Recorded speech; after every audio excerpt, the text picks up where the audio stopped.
You ever wonder how fast a quiet man can change a room without saying a word?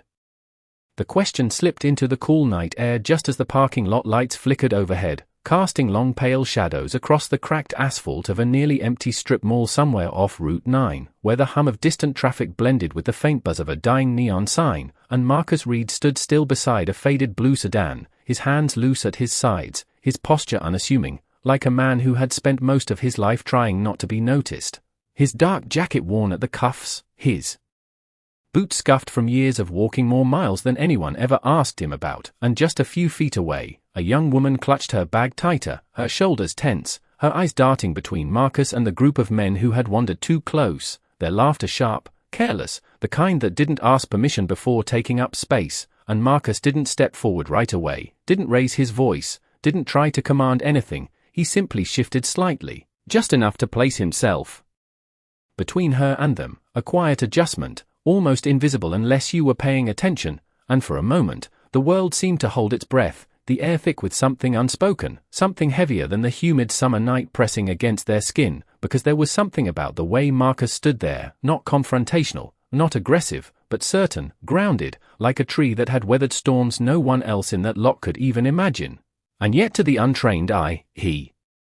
was just another middle-aged man, maybe in his late 40s, maybe early 50s, hard to tell under the dim light, his face calm, almost distant, like his thoughts were somewhere far beyond the reach of this moment, and that calm, that stillness, it wasn't loud enough to demand respect from people who only understood volume and presence, so the laughter didn't stop, the tension didn't dissolve, it just shifted, sharpened, curling around the edges of the scene like smoke, and Marcus exhaled.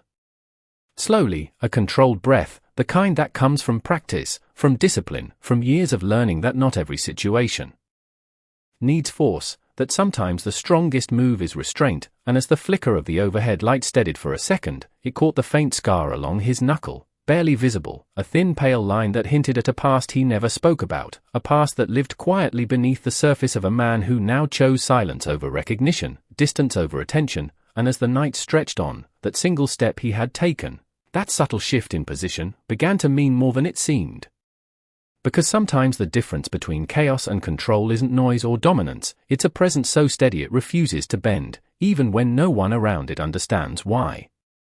Marcus Reed did not move after that first step, not even when the laughter shifted into something sharper, something edged with curiosity and quiet challenge, because he had learned a long time ago that people often revealed more about themselves in silence than they ever would in noise, and as the seconds stretched, the young woman behind him adjusted her grip on her bag, her breathing uneven, her sneakers scraping lightly against the asphalt as she took half a step back, instinctively placing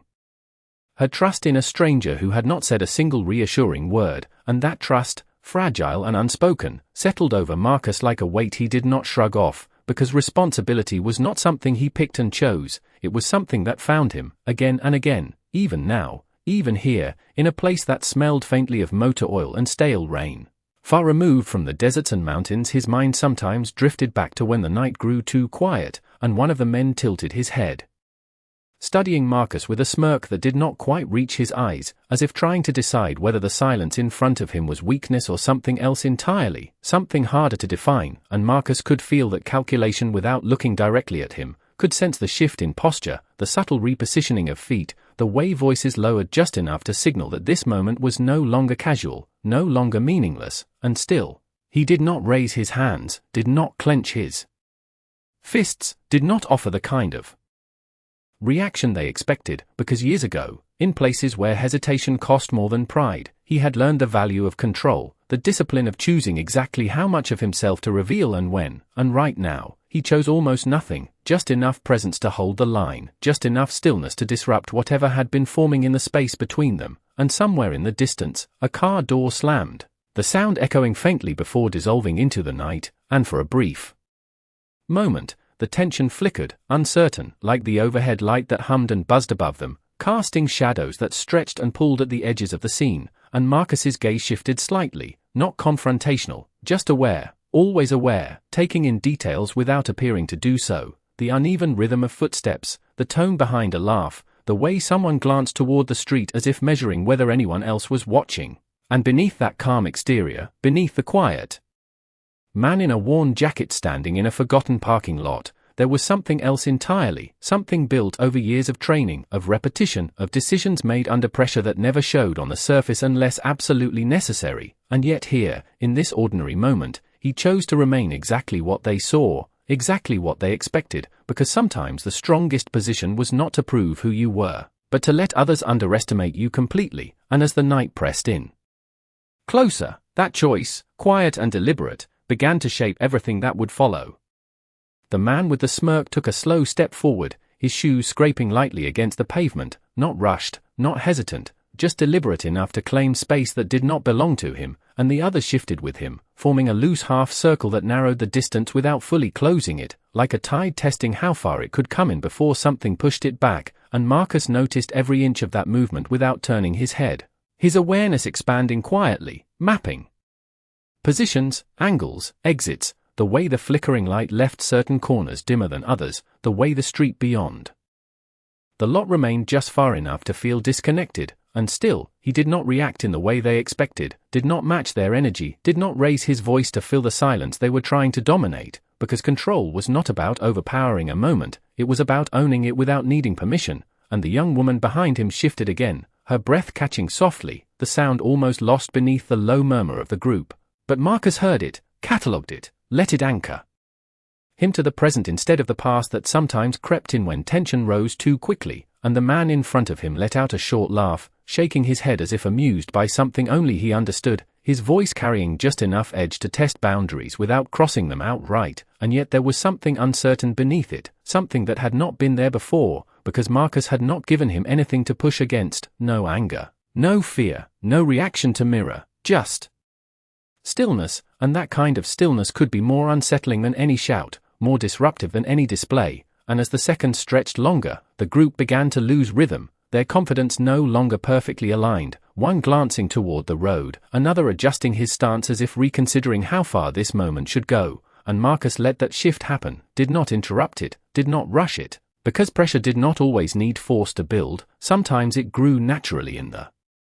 absence of expectation, and his eyes moved once, briefly, meeting the gaze of the man closest to him, not challenging, not inviting, just present, and something in that look lingered a second longer than intended, enough to register, enough to disrupt, because there was no uncertainty in it, no hesitation, only a quiet certainty that did not need explanation, and the hum of the overhead light steadied again, casting a clearer glow across Marcus's face, revealing lines etched by time, by experience, by things that never found their way into conversation, and for a brief moment, the scene felt suspended, like a held breath waiting to be released, and in that suspension, the balance shifted ever so slightly, not in volume, not in motion, but in understanding, because the man they had first dismissed as invisible no longer felt quite so easy to define, and that uncertainty, subtle and unspoken, began to spread through the group, changing the shape of the moment in ways none of them could yet fully explain. Marcus let the silence stretch just a second longer before he finally moved, not forward, not back, just a slight shift of his weight that made the gravel beneath his boot crunch softly, a small sound but precise, intentional, enough to draw every eye back to him without a single raised voice, and when he spoke, his tone was low, even, steady in a way that did not ask for attention but held it anyway. "You should head home," he said, not to the group, not directly, but into the space between them, like he was placing the words down rather than throwing them, and for a brief moment, no one answered, because it was not what they expected, not a challenge, not a plea, just a simple statement that carried more weight than it should have, and the man with the smirk blinked once, then let out a short breath through his nose, glancing at his friends as if checking whether they had heard the same thing, as if deciding whether to laugh it off or push back, but something in Marcus's delivery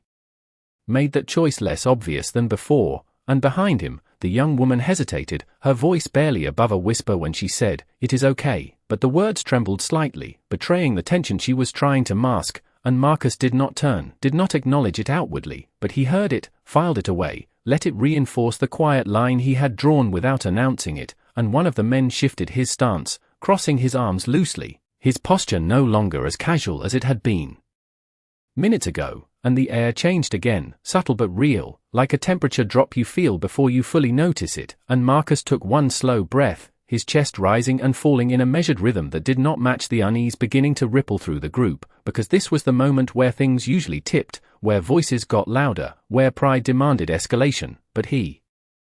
did not give them that path, did not offer them anything to push against except calm, and calm could be disarming when it refused to break, and the overhead light steadied for a few seconds, illuminating the scene clearly, revealing the faint lines at the corners of Marcus's eyes, the kind that came from years of watching more than speaking, from learning when to act and when to wait, and for a brief second, the man closest to him met his gaze again, and this time, there was no smirk, just a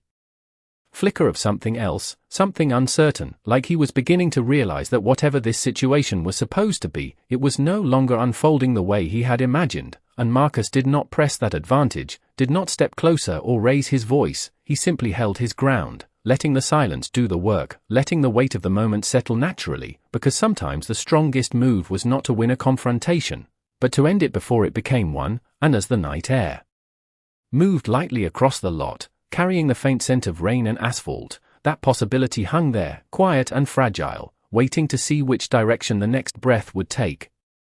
The silence did not break all at once, it fractured slowly, like thin ice under careful weight, and the man in front let out a short breath that carried more irritation than confidence now, his shoulders shifting as if trying to reclaim a control that had quietly slipped away from him. "You think you can just stand there and tell us what to do," he said, but even as the words left his mouth, they lacked the sharp edge they had earlier, because something in the moment had changed, something none of them had planned for, and Marcus did not answer right away. He did not need to, because the question was not really for him, it was for the group, for the space, for whatever expectation they had walked into this night with, and that expectation was unraveling, thread by thread, without a single raised voice, and one of the others glanced toward the street again, the distant headlights passing by unnoticed, a reminder that the world outside this parking lot was still moving, still indifferent, and that indifference began to press in on them, making the situation feel smaller, less justified, less worth holding on to, and Marcus remained exactly where he was, his posture unchanged, his breathing steady, his presence unshaken, not because he was trying to prove anything, but because he had nothing to prove, and that difference, subtle as it was, carried weight, and the young woman behind him took a small step to the side, not leaving, but repositioning, her confidence not fully restored, but no longer collapsing under pressure, and that shift did not go unnoticed. It altered the dynamic just enough to make the group hesitate, because the moment they had expected to control was no longer theirs, it belonged to something quieter, something harder to push against, and the man in front rubbed the back of his neck, his gaze flicking away for half a second before returning, searching Marcus's face for something, anything, a crack, a reaction, a reason to continue, but there was none, just calm, just stillness, just a man who refused to meet tension with more tension, and that refusal began to feel heavier than any confrontation could have, because it left them with nowhere to go, no clear next step that did not feel forced, and forced moments had a way of collapsing under their own weight, and as the overhead light flickered again, casting brief shadows across their faces, the group's energy thinned, stretched too far to hold its original shape, and one of them shifted backward. Just a fraction, barely noticeable unless you were watching closely, but Marcus noticed, he always noticed, and he did not follow it, did not capitalize on it, he simply allowed it, because sometimes the most powerful action was permission, the permission for a moment to end without escalation, without damage, without regret, and in that quiet allowance, the tension that had once filled the space began to drain away, not dramatically, not suddenly, but steadily, like water finding its way out through unseen cracks, leaving behind something unexpected, something unfamiliar to those who had entered this night expecting control and left standing in uncertainty instead. The night seemed to exhale. As the tension thinned, the kind of quiet that does not come from resolution but from something deeper, something unspoken finding its place, and Marcus let his shoulders ease just slightly, not enough to signal relief, just enough to acknowledge that the moment had shifted beyond its breaking point, and the overhead light steadied again, casting a soft, steady glow across the lot that felt almost out of place after the flickering uncertainty from before, and somewhere in the distance, a low breeze moved through, carrying with it the faint rustle of leaves from a nearby tree line, a small, grounding sound that cut through the heavy silence left behind, and Marcus closed his eyes for the briefest second, not to escape, but to center, to let his breath settle into a rhythm that had carried him through far more than a late-night parking lot, and when he opened them again, his gaze softened, not in weakness, but in clarity, because the outcome he had chosen was already unfolding, and He had no need to force it further, and behind him, the young woman shifted her weight again, this time more balanced, more certain, her grip on her bag loosening just enough to signal that the fear had receded, even if it had not fully disappeared, and that change mattered, more than anything that could have been said or done, and Marcus glanced slightly to the side, not turning fully, just enough to make sure she was steady, and in that brief glance, there was something quiet and protective. Something that did not need to be announced to be understood, and the group across from him lingered, but their presence no longer carried the same edge, their posture less defined, their focus fractured, as if the purpose that had brought them into this moment had quietly slipped through their fingers, leaving them standing in something they did not fully recognize, and one of them let out a small, uncertain laugh that fell flat against the silence, and another shifted his stance again,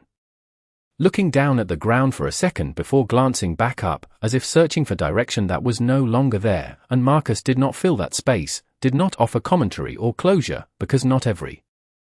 moment needed to be explained to be complete, and sometimes the strongest ending was one that allowed people to face themselves without interference, and the air felt cooler now, the heat of earlier replaced by something calmer, something steadier, and as a car passed by on the road beyond the lot, its headlights sweeping briefly across the scene before fading into the distance, it illuminated Marcus just long enough to reveal the quiet strength in his posture, the kind that comes from knowing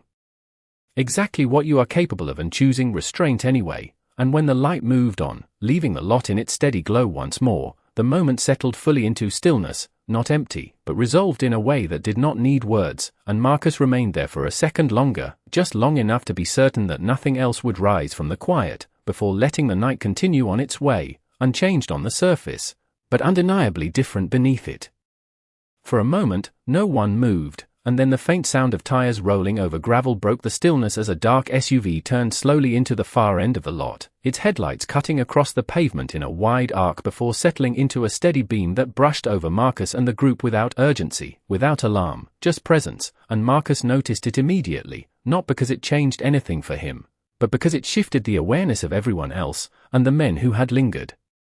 uncertainly now glanced toward the vehicle, their attention pulled away from the quiet center Marcus had held, and the driver's door opened with a soft click, followed by the measured steps of someone who moved with purpose but without haste, and as the figure approached, the light caught the edge of a uniform, subtle but unmistakable, not loud, not theatrical, just precise, and the man slowed when he saw Marcus, his posture straightening slightly, his expression sharpening with recognition. That did not need to be spoken aloud, and then it happened in a way so natural it almost slipped past unnoticed. He gave a small nod, respectful, deliberate, and his voice, calm and clear, carried just enough to reach the space between them. "Evening, sir," he said, and the word hung there, simple, but heavy with meaning, and Marcus did not react outwardly, not beyond the slightest incline of his head, a quiet acknowledgement that felt routine to him, but to the others, it landed differently, because respect like that was not given casually, not without reason, and the man continued, his tone steady. "We have been looking for you earlier, Mr. Reed," he added. Not as a question, not as a demand, just a statement that carried context none of the others had, and the name settled into the silence like a key turning in a lock, because it was the first time any of them had heard it spoken with that kind of familiarity, that kind of weight, and one of the men shifted again, his earlier confidence now replaced with something closer to confusion, his eyes moving between Marcus and the uniformed figure as if trying to piece together a story that no longer made sense. And Marcus finally turned slightly, just enough to face the newcomer more directly, his expression unchanged, calm, grounded. "I am off duty," he replied simply, his voice even, controlled, and the man nodded once, understanding immediately, no explanation needed, because whatever connection existed between them did not rely on long conversations, it was built on something deeper, something established long before this night, and the SUV idled quietly behind him, its engine a low, steady hum that filled the background without interrupting the moment. And the young woman behind Marcus looked between them, her fear now replaced with curiosity, her posture more open, more steady, as she began to understand that the man she had instinctively trusted was not just steady by nature, but by design, and the group across from them felt that shift too, the weight of it pressing in, altering the way they stood, the way they looked, because the quiet man they had underestimated was no longer undefined, no longer easy to dismiss, and Marcus did not elaborate, did not offer them clarity, because he did not need to. The moment had already revealed more than enough, and as the light from the SUV cast long shadows behind him, the silence returned, but this time it carried a different kind of understanding, one that did not need to be explained to be felt. The word lingered in the air longer than it should have, not because it was loud, but because it carried something none of them could ignore, and the man who had spoken it stepped back half a pace, not retreating, just giving space the way someone does when they recognize a line they are not meant to cross, and Marcus gave a small nod again, nothing more, no explanation, no display, just acknowledgement, and that was enough, because the meaning had already settled into the moment, and the group across from him felt it fully now, the quiet realization moving through them in uneven waves, one shifting his weight, another glancing down at his hands as if suddenly unsure where to place them, and the man who had first spoken earlier let out a breath that no longer held any edge at all, his voice softer now, stripped of the confidence it carried before. "We did not know," he said, the words coming slower, less certain, and Marcus looked at him then. Not sharply, not judging, just directly. The kind of look that did not accuse but did not excuse either, and in that look was something heavier than anger, something that made the silence deepen rather than break, because it was not about what they knew or did not know, it was about what they had chosen to assume, and the young woman behind Marcus stepped slightly to the side, her posture more upright now, her voice steadier as she spoke for the first time without hesitation. "You should leave," she said. And this time, it did not sound like a plea, it sounded like a decision, and that shift, small but clear, changed everything that remained of the moment, and one of the men nodded quickly, almost reflexively, as if agreeing with something he should have recognized from the start, and another let out a quiet laugh that held no humor, just discomfort, just the release of tension that had nowhere else to go, and the man who had spoken earlier ran a hand through his hair, his gaze dropping for a second before lifting again. "We are going," he said, not to Marcus, not even to the woman, but to the situation itself, like he was closing something he no longer wanted to be part of, and Marcus did not respond, did not confirm or deny, he simply stood there, allowing them the space to make that choice without interference, and one by one, they began to step back, their movement slower now, more measured, not rushed, but no longer lingering, the energy that had once pulled them forward now gone completely, replaced by something quieter, something reflective, and as they moved toward the edge of the lot, the sound of their footsteps faded into the background, leaving behind only the steady hum of the SUV and the soft whisper of the night air, and Marcus remained where he was, watching just long enough to be certain the moment had fully passed, his expression unchanged, his posture still grounded, because for him, nothing about this required more than what had already been given, and when the last of them disappeared beyond the reach of the light, the silence that followed felt different, not tense, not uncertain, but settled, like something that had found its proper place without needing to be forced, and in that quiet, the weight of the night lifted just enough to let the moment breathe. The night did not rush to fill the space they left behind, it settled slowly, like dust after a long day, quiet and undisturbed, and Marcus remained where he was for a moment longer, not out of hesitation, but out of habit, the kind that comes from making sure a situation is truly over before stepping away from it, and the low hum of the SUV behind him softened as the engine idled, steady and patient, matching the rhythm of his breathing as it gradually returned to something lighter, something less guarded, and he finally turned slightly, his gaze shifting toward the young woman who now stood a few feet away, her shoulders no longer tight, her grip on her bag relaxed, her eyes clearer than before, and for a second, neither of them spoke, because there was nothing urgent left to say, only the quiet acknowledgement of what had passed between strangers who would likely never share another moment quite like this one, and she offered a small nod, hesitant at first, then more certain. "Thank you," she said, her voice steady, grounded, carrying a sincerity that did not need embellishment, and Marcus gave a slight nod in return, nothing more, no reassurance, no drawn-out response, because he understood that gratitude was not something to hold on to, it was something to accept and let move on, just like the moment itself, and he stepped back then, not turning his back abruptly, but easing out of the space with the same quiet control he had held from the beginning, his boots making soft contact with the pavement as he moved toward his car, the faded blue sedan that blended into the lot as easily as he did, and the overhead light above flickered once more before stabilizing completely, casting a calm, even glow that felt almost different now, as if the night itself had settled into a new balance, and behind him, the uniformed man stood near the SUV, watching without intrusion, his posture respectful, his presence steady, and Marcus reached his car, pausing briefly with his hand resting on the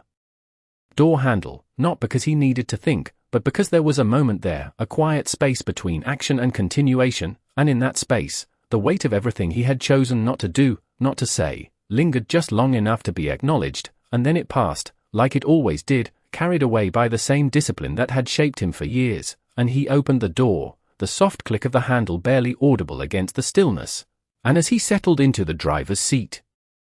the interior of the car held a different kind of quiet, one that belonged to him alone, familiar, controlled, free from expectation, and outside, the young woman turned and began to walk toward the far end of the lot, her steps measured but confident, no longer glancing over her shoulder, no longer searching for assurance, because she had already found it. And the SUV's headlights dimmed slightly as if acknowledging the close of something that did not need to be documented or reported, and